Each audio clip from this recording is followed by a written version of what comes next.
দ্বিতীয় দফায় ভোট উত্তর ২৪ পরগনায়। তারই মধ্যে হারোয়া বিধানসভার দেগঙ্গা ২ নম্বর গ্রাম পঞ্চায়েতের অন্তর্গত ১২৮ নম্বর বুথের বিএলওর বিরুদ্ধে চাঞ্চল্যকর অভিযোগ। টাকার বিনিময়ে এসআইআর হিয়ারিংয়ে ডিলিট হয়ে যাওয়া ভোটারের নাম তুলে দেওয়ার অভিযোগে এলাকায় চাঞ্চল্য ছড়িয়েছে। ৫,০০০ টাকা দিলেই উঠে যাবে ভোটার তালিকায় নাম, এমনই এক অডিও ভাইরাল। অডিওর সত্যতা যাচাই করেনি সিএন। না না ভাই, এরকম কোনো আপনার ব্যাপার এটা না। ঠিক হয়ে যাবে, কোনো সমস্যা নেই। হ্যাঁ, এবার কিন্তু মানে ওই যে অফিসারের সঙ্গে কথা বলেছিলাম ডিস্ট্রিক্টে, তার তো দিতে হবে এবার। এবার আপনার ভাইয়ের কাছ থেকে না নিলে আমি কোত্থেকে পাবো বলো? এবার না, সেটা আপনার ব্যাপার, কিন্তু হ্যাঁ। নিয়ে বাইরে হলে কিন্তু না সমস্যা না, হবে। বাইরে সে আপনার, আমি বললাম না যে আমার হ্যাঁ। ভোটটা বাঁচানো নিয়ে কথা, আপনার কোনো সমস্যা নেই। কারণ ওই তবু কত ওর সঙ্গে তো অনেকেরই ওঠা বসা, ঠিক আছে। হ্যাঁ, তবু কত দিতে হবে সেরকম যদি কিছু বলো। ওই ৫,০০০ মতন আর কি বলেছিল, ঠিক আছে। হ্যাঁ, তা ওই আপনি দেবেন। ভোটার তালিকায় নাম না ওঠা নিয়ে এমনিতেই সাধারণ মানুষ ভীত এবং আতঙ্কিত।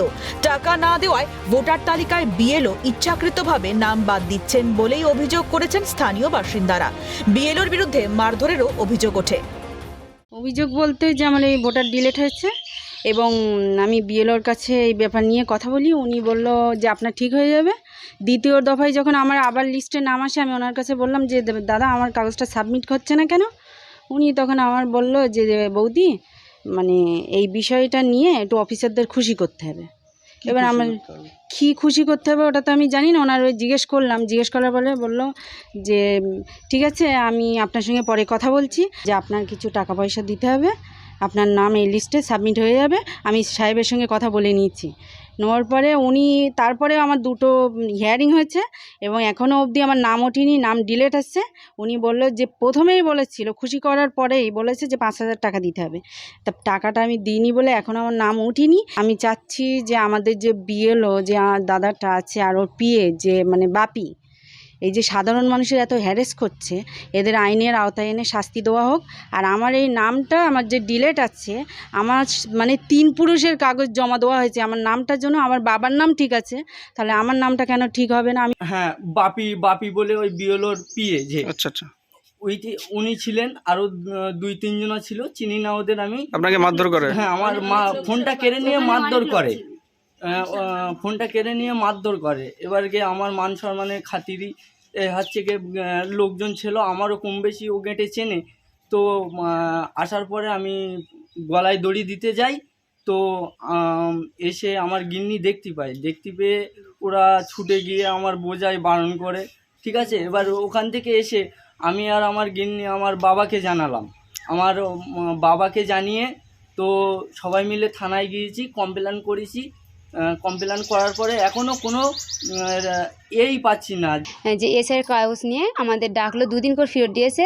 3 দিনের মাথায় আমাকে ফোন করে ডেকে নিয়েছে যে আমাদের এখানে আসো, তোমার এটা কমপ্লিট হয়ে যাবে এবং তোমাকে 1,500 টাকা দিলে আমি শিয়ালদার কোর্টের থেকে আমি ঠিক করে এনে দেবো। ওখানে তোমার নাম বাদ যাবেই না, ওখানে তোমার নাম এই লিস্টেই নাম উঠে যাবে। আমার স্বামীর কষ্ট করা টাকা, তখন আমার স্বামী একটা ভিডিও করছিল, ওখানে 1,500 টাকা বলে আমাদের কাছে 2,000 টাকা চেয়েছিল।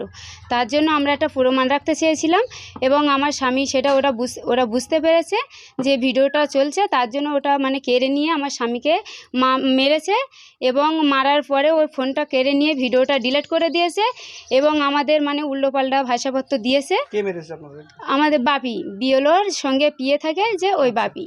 এখন আমরা চাইছি যে আমার স্বামীকে যিনি মেরেছেন বিএলও, ওনাদের এখনও আইনের আওতায় নিয়ে আসা হয়নি, ওনাদের আইনের আওতায় নিয়ে এসে ওনাদেরকে শাস্তি দেওয়া হোক। বিএলও শেখ আরিফুল হক অবশ্য সমস্ত অভিযোগ অস্বীকার করে বলেছেন তিনি কোনো টাকার কথা বলেননি, তিনি এসব বিষয়ে কিছুই জানেন না, তাকে ফাঁসানো হচ্ছে। ইতিমধ্যেই বিএলওর বিরুদ্ধে টাকা চাওয়া নিয়ে দেগঙ্গা থানায় লিখিত অভিযোগ দায়ের করেছেন স্থানীয় বাসিন্দারা। যে আপনি ডিলিটেড যে ভোটার তাদেরকে পয়সার বিনিময়ে আপনি নাম তুলে দেওয়ার প্রতিশ্রুতি দিয়েছেন, টাকা এরকম নিয়েছেন, কোনো আপনার মানে বিরুদ্ধে একটা ভুয়ো অভিযোগ, রয়েছে। এরকম কোনো কিছু আমি শুনিনি। না, আপনার বিরুদ্ধে তো লিখিত অভিযোগ করেছে ওরা, আজকে আমাদের কাছে বললো, আমরা দেখলাম। আপনি আপনার দেখুন, এইসব বিষয়ে ভোটের সময় এরকম অনেক ধরনের মানে বিভিন্ন ধরনের অভিযোগ, ভুয়ো অভিযোগ ওঠে, সেই রকমই কিছু একটা হবে। তো এই বিষয়ে আমার কিছু জানা নেই এই বিষয়ে। ভোটারদের ভোট নিচ্ছি, ঠিক আছে? আমি একটু বাংলাতে ফোন করি, এবিটিপির ভোট নিচ্ছি আমি, ঠিক আছে, তাহলে আমি হোম একটুখানি ভোটিং এর জন্য এসেছি। সাধারণ খেটে খাওয়া মানুষ ভোটার তালিকায় নাম তোলার জন্য তাদের থেকে অনৈতিকভাবে টাকা চাওয়া হচ্ছে, সেখানে পুলিশ প্রশাসন চুপ। সাধারণ মানুষের এই উদ্বেগ দূর করতে কমিশনের তরফে কি কোনো সদর্থক পদক্ষেপ নেওয়া হবে, প্রশ্ন ওয়াকিবহাল মহলে। দেগঙ্গা থেকে পঙ্কজ বিশ্বাসের রিপোর্ট, ক্যালকাটা নিউজ।